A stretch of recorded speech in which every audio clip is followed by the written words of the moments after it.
পেট ব্যথা বা বুক জ্বালা এই সমস্যাগুলো আমাদের অনেকেরই নিত্যসঙ্গী, ঠিক কি না? কিন্তু যখন পেটের এই সিম্পটমসগুলোই জেঁকে বসে আর কিছুতেই পিছু ছাড়তে চায় না, তখন কিন্তু সেই মানুষটার মনের কোণে একটা আশঙ্কা উঁকি দেয় যে এটা পেটের আলসার নয় তো? আসলে এই আলসার শব্দটা শুনলেই আমরা কিন্তু একটু হলেও চিন্তায় পড়ে যাই।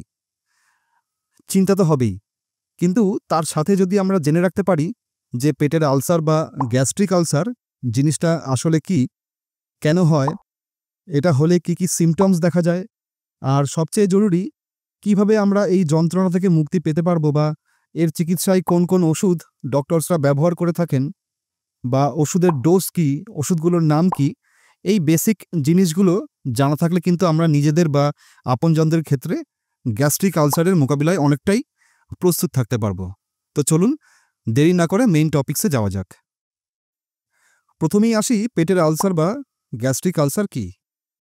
আমাদের পাকস্থলী বা স্টোমাক, যেখানে আমাদের খাবার হজম হয়, এই স্টোমাকের ভেতরের নরম দেওয়াল বা লাইনিংয়ে যখন কোনো ঘা বা ক্ষত তৈরি হয়, সেটাই হলো গ্যাস্ট্রিক আলসার। এইভাবেও ভাবতে পারেন, যেমন আপনার স্কিনে কখনো কেটে গেলে বা ছড়ে গেলে লাল হয়ে গিয়ে ঘা হয়ে যায়, ঠিক তেমনই পাকস্থলীর ভেতরেও কিন্তু এরকম ঘায়ের সৃষ্টি হয়। এই ঘাগুলো ছোটও হতে পারে, আবার অনেক বড়ও হতে পারে।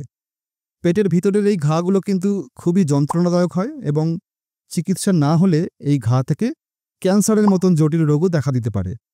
সুতরাং আমাদের প্রিয় কোনো মানুষের মধ্যে কেউ যদি পেটের ব্যথা বা বুক জ্বালা সমস্যায় ৩-৪ দিনের বেশি সময় ধরে ভুগছেন দেখেন, তো অবশ্যই কিন্তু তাকে ডাক্তারের পরামর্শ নেওয়ার জন্য সাজেশন দিন।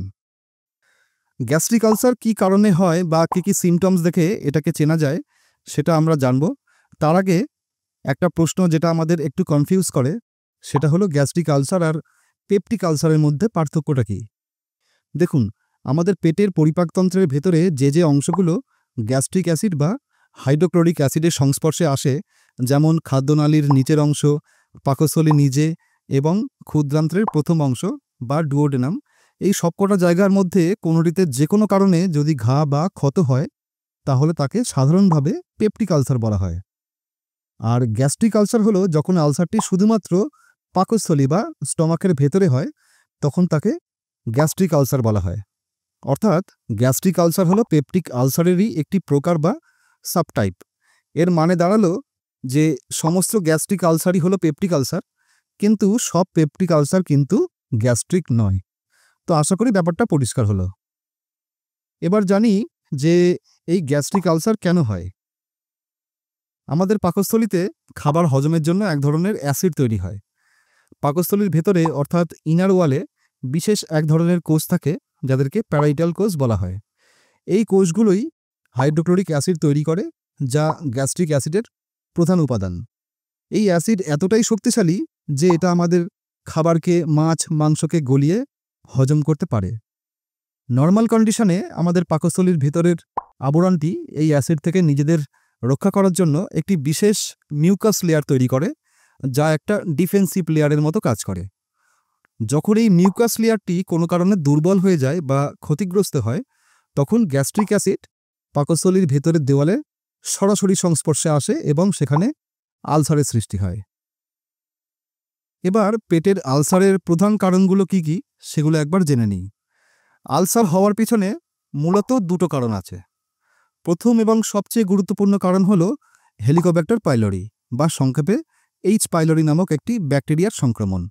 হ্যাঁ, ঠিকই শুনেছেন, একটি ব্যাকটেরিয়া। এই ব্যাকটেরিয়াটি আমাদের পাকস্থলীতে বসবাস করে এবং সময়ের সাথে সাথে পাকস্থলীর ভেতরের মিউকাস লেয়ারকে ক্ষতিগ্রস্ত করে।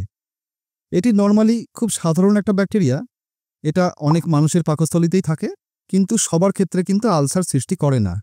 তবে যাদের রোগ প্রতিরোধ ক্ষমতা বা ইমিউন সিস্টেম দুর্বল, মোস্টলি তাদের ক্ষেত্রে এই ব্যাকটেরিয়া আলসার সৃষ্টি করে। এটি সাধারণত দূষিত খাবার বা দূষিত জলের মাধ্যমে ছড়িয়ে থাকে। দ্বিতীয় প্রধান কারণ হলো পার্টিকুলার কিছু ওষুধের দীর্ঘমেয়াদী ব্যবহার, যেমন পেনকিলার ওষুধ, অ্যাসপিরিন, আইবুপ্রোফেন, নেপ্রোক্সেন ইত্যাদি। এই ওষুধগুলো, যাদেরকে আমরা এনএসএইড বা non steroidal anti inflammatory drugs বলে থাকি, এগুলো আমাদের ব্যথা কমাতে সাহায্য করলেও দীর্ঘ সময় ধরে বা হাই ডোজে ব্যবহার করলে পাকস্থলীর মিউকাস লেয়ারটা ক্ষতিগ্রস্ত হয়। তাই ডাক্তারের পরামর্শ ছাড়া যথেচ্ছভাবে ব্যথার ওষুধ খাওয়া কিন্তু একদমই উচিত নয়। বিশেষ করে যাদের আগে থেকেই পেটের সমস্যা আছে তাদের তো আরও বেশি করে সতর্ক থাকতে হবে। এছাড়াও আরও কিছু বিষয় আছে যা আলসারের ঝুঁকিকে বাড়িয়ে তোলে, যদিও এগুলো সরাসরি আলসার তৈরি করে না। যেমন অতিরিক্ত মানসিক চাপ বা স্ট্রেস আলসারের সিমটমসগুলোকে আরও খারাপের দিকে নিয়ে যায়।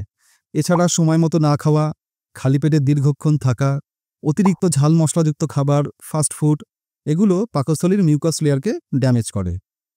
অতিরিক্ত ধূমপান পাকস্থলীর অ্যাসিড উৎপাদন বাড়িয়ে দেয় এবং আলসারের ঝুঁকি বাড়ায়। অতিরিক্ত মদ্যপান পাকস্থলীর ভেতরের লেয়ারকে ক্ষতিগ্রস্ত করে। এছাড়া ফ্যামিলি হিস্ট্রি বা জেনেটিক হিস্ট্রি থাকলে আলসার হওয়ার ঝুঁকিটা অনেকটা বেশি থাকে। এবার আসা যাক আলসারের লক্ষণগুলোতে। কিভাবে বুঝবেন আপনার পেটে আলসার হয়েছে? পেটের ভিতরে জ্বালা ভাব এবং ব্যথা, এটাই সবচেয়ে কমন সিমটম। সাধারণত নাভির উপরের দিকে, বুক ও পেটের মাঝামাঝি অংশে এই জ্বালা ভাব এবং ব্যথা হয়। খালি পেটে এই ব্যথা বেশি হতে পারে এবং খাওয়ার পর এই ব্যথা কিছুটা প্রশমিত হয়। আর এই ব্যথা রাত্রে শোয়ার পরেও হতে পারে। অনেক সময় মনে হতে পারে পেট ভার হয়ে আছে বা ফুলে আছে। বমি বমি ভাব হতে পারে বা বমিও হতে পারে। খাওয়ার ইচ্ছা কমে যেতে পারে। খাওয়ার ইচ্ছা কমে যাওয়ার কারণে পর্যাপ্ত খাবার না খাওয়ার ফলে ওজন কমে যেতে পারে। আরও একটি খুব গুরুতর সিমটম হলো কালো আলকাতরার মতো মল বা বমির সাথে রক্ত বের হয়। এর মানে রোগীর পেটের ভেতরে রক্তপাত হচ্ছে। এমনটা হলে দ্রুত গ্যাস্ট্রো ডাক্তারের সাথে পরামর্শ করে কিন্তু হসপিটালে যেতে হবে। এবার কিভাবে আমরা এই সমস্যা থেকে বাঁচতে পারি? কিছু সাধারণ অভ্যাস ফলো করলে আমরা আলসারের ঝুঁকি থেকে বাঁচতে পারি। যেমন সময় মতো খাবার খেতে হবে, কোনো বেলার খাবার কিন্তু বাদ দেওয়া যাবে না। ঝাল, মশলাদার, ভাজাভুজি এবং ফাস্টফুড যতটা সম্ভব এড়িয়ে চলতে হবে। পর্যাপ্ত পরিমাণে ফলমূল, শাকসবজি এবং ফাইবারযুক্ত খাবার খেতে হবে। একসাথে বেশি না খেয়ে ছোট ছোট পরিমাণে বারবার খাবার খান। ধূমপান ও মদ্যপান ত্যাগ করতে হবে, কারণ এই দুটি জিনিসই আলসারের ঝুঁকিকে বাড়িয়ে দেয়। আর যথেচ্ছভাবে পেইন কিলার ওষুধ খাওয়া কমাতে হবে। যদি একান্তই ব্যথার ওষুধ খেতে হয় তবে অবশ্যই খাওয়ার পরে খাবেন। সাথে পিপিআই বা গ্যাসের ওষুধ কিন্তু খেতেই হবে। আর এইচ পাইলোরি ইনফেকশন কমাতে পরিষ্কার ফিল্টার করা জল খেতে হবে এবং পরিষ্কার খাবার পরিচ্ছন্ন জায়গায়, সেটা বাড়ি হোক বা রেস্টুরেন্টে, পরিষ্কার জায়গায় খেতে হবে। এবার আলসার হলে তার চিকিৎসা কী? প্রথমেই মনে রাখবেন, নিজে ডাক্তারি করে বা আমার এই ভিডিও দেখে বা যে কোনো ইউটিউব ভিডিও দেখে দয়া করে ওষুধ কিনে খাবেন না। ভিডিওর উদ্দেশ্য শুধুমাত্র আপনার নলেজকে বাড়ানো। একজন অভিজ্ঞ চিকিৎসকের পরামর্শ নেওয়া কিন্তু খুবই জরুরি। ডাক্তার সিমটমস দেখে এবং প্রয়োজনে কিছু পরীক্ষা নিরীক্ষা করে নিশ্চিত করবেন আপনার আলসার হয়েছে কিনা এবং কী ধরনের আলসার হয়েছে, এবং তার উপর ভিত্তি করে উনি আপনার জন্য মেডিসিন প্রেসক্রাইব করবেন। একজন ডাক্তার তার পেশেন্টের সিমটমসগুলো শুনে প্রথমে গ্যাস্ট্রিক আলসার কিনা অনুমান করেন এবং কনফার্ম করার জন্য কিছু টেস্ট অ্যাডভাইস করে থাকেন। যেমন ইউরিয়া ব্রিথ টেস্ট বা ইউবিটি। এতে রোগীকে একটি বিশেষ ধরনের তরল পান করতে দেওয়া হয় যাতে ইউরিয়া নামক একটি এলিমেন্ট থাকে। যদি পেটে এইচ পাইলোরি ব্যাকটেরিয়া থাকে তাহলে তারা এই ইউরিয়াকে ভেঙে কার্বন ডাই অক্সাইড তৈরি করে। এই কার্বন ডাই অক্সাইড শ্বাস প্রশ্বাসের মাধ্যমে বেরিয়ে আসে এবং একটি বিশেষ যন্ত্রের সাহায্যে নিঃশ্বাসের কার্বন ডাই অক্সাইডের পরিমাণকে কাউন্ট করে ব্যাকটেরিয়ার প্রেজেন্স কনফার্ম করা হয়। এছাড়া স্টুল অ্যান্টিজেন টেস্ট বা মলের পরীক্ষা করে এবং ব্লাড টেস্ট বা সেরোলজি করে এইচ পাইলোরি ব্যাকটেরিয়া কনফার্ম করা হয়। বর্তমানে ডাক্তাররা এইচ পাইলোরির ইনফেকশন কনফার্ম করার জন্য ব্রেথ টেস্ট এবং স্টুল অ্যান্টিজেন টেস্টকে সবথেকে বেশি গুরুত্ব দেন, কারণ এগুলো সহজ, পেইনলেস এবং খুবই এফেক্টিভ। আর যদি গুরুতর কোনো সিমটমস থাকে তখন এন্ডোস্কোপি উইথ বায়োপসি করা হয়। এন্ডোস্কোপি এটি গ্যাস্ট্রিক আলসার ডায়াগনোস করার সবচেয়ে এফেক্টিভ একটা পদ্ধতি, কিন্তু এই প্রসিডিওরটা একটু পেইনফুল। এই পদ্ধতিতে রোগীকে হালকা অজ্ঞান করে একটি পাতলা নমনীয় নল, যার মাথায় একটি ছোট্ট ক্যামেরা লাগানো থাকে, সেটি রোগীর মুখ দিয়ে ঢুকিয়ে খাদ্যনালী, পাকস্থলী এবং ক্ষুদ্রান্ত্র পরীক্ষা করা হয়। এর মাধ্যমে ডাক্তার আলসারটিকে সরাসরি দেখতে পান, আলসারটির অবস্থা, লোকেশন ইত্যাদি, এবং প্রয়োজনে ক্ষতস্থান থেকে টিস্যুর একটি ছোট স্যাম্পল কালেক্ট করে ল্যাবে পাঠানো হয় বায়োপসি রিপোর্টের জন্য। এবার ট্রিটমেন্টের ব্যাপারে জানা যাক। পেটের আলসারের চিকিৎসার 3টি প্রধান লক্ষ্য হলো, প্রথমত পাকস্থলীর অ্যাসিড কমানো যাতে আলসার তাড়াতাড়ি সারতে পারে। দ্বিতীয়ত যদি এইচ পাইলোরি ব্যাকটেরিয়া থাকে তাহলে সেগুলোকে এলিমিনেট করা, আর আলসার থেকে হওয়া ব্যথা বা সিমটমসগুলোকে কমিয়ে ফেলা। তো গ্যাস্ট্রিক আলসারের চিকিৎসায় সাধারণত ডাক্তারবাবুরা 2টি বা 3টি অ্যান্টিবায়োটিক সাথে একটি গ্যাসের ওষুধ বা পিপিআই অ্যাডভাইস করে থাকেন। এই ধরনের চিকিৎসাকে ট্রিপল থেরাপি বা কোয়াড্রুপাল থেরাপি বলা হয়। এর উদ্দেশ্য হলো ব্যাকটেরিয়াকে পুরোপুরি নির্মূল করা।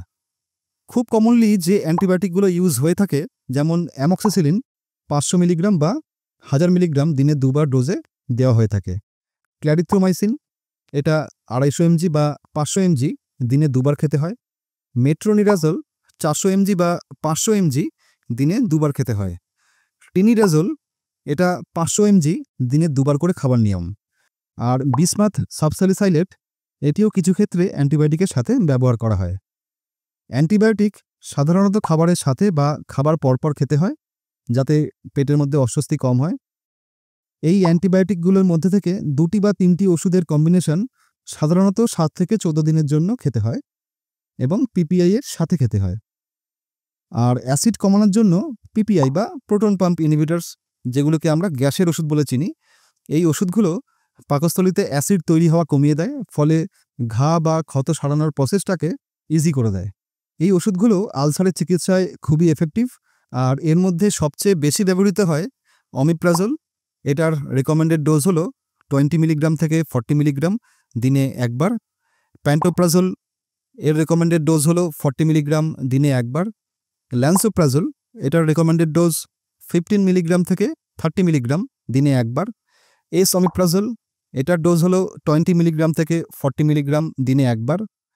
এবং র্যাবিপ্রাজল এটার রেকমেন্ডেড ডোজ 10 মিলিগ্রাম থেকে 20 মিলিগ্রাম দিনে 1বার। আর এই ওষুধগুলো সাধারণত সকালে খালি পেটে খেতে বলা হয়।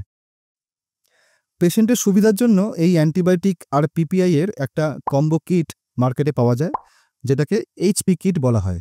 এই কিটগুলোতে সাধারণত 2টি থেকে 3টি অ্যান্টিবায়োটিক এবং একটি প্রোটন পাম্প ইনহিবিটর থাকে। এই 3টি ওষুধ একটি নির্দিষ্ট ডোজ এবং নির্দিষ্ট সময়কালের জন্য একসাথে প্যাক করা থাকে। এতে করে পেশেন্টের ডোজ কাউন্ট করতে এবং সঠিক ওষুধ নিতে কোনো ভুল হয় না। আগে এই এইচপি কিটের 7 দিনের কোর্স প্রচলিত ছিল, কিন্তু দেখা গেছে 14 দিনের কোর্স এইচ পাইলোরি নির্মূলে সবথেকে বেশি কার্যকর। তাই ডাক্তারবাবুরা 7 থেকে 14 দিনের জন্য এই এইচপি কিটটি প্রেসক্রাইব করে থাকেন। এছাড়াও অ্যান্টিবায়োটিক এবং পিপিআই এর সাথে অনেক সময় অ্যান্টাসিডের অ্যাডভাইস দিয়ে থাকেন ডাক্তাররা। এগুলো সাময়িক আরামের জন্য পেটের জ্বালাভাব কমাতে সাহায্য করে। অ্যান্টাসিড হিসাবে সাধারণত লিকুইড বা ট্যাবলেট ফর্মে ক্যালসিয়াম কার্বনেট এবং ম্যাগনেসিয়াম হাইড্রোক্সাইডের কম্বিনেশন মেডিসিন ডক্টররা প্রেসক্রাইব করে থাকেন। এর সাথে অনেক সময় সাইটোপ্রোটেক্টিভ এজেন্ট যেমন সুক্রালফেটও ইউজ হয়ে থাকে। এই সাইটোপ্রোটেক্টিভ এজেন্টগুলো আলসারের উপর একটি ডিফেন্সিভ লেয়ার তৈরি করে এবং এটিকে অ্যাসিড থেকে রক্ষা করে, ফলে ঘা সারাতে সাহায্য করে। এর রেকমেন্ডেড ডোজ 1 গ্রাম দিনে 2 থেকে 4 বার খালি পেটে খেতে হয়।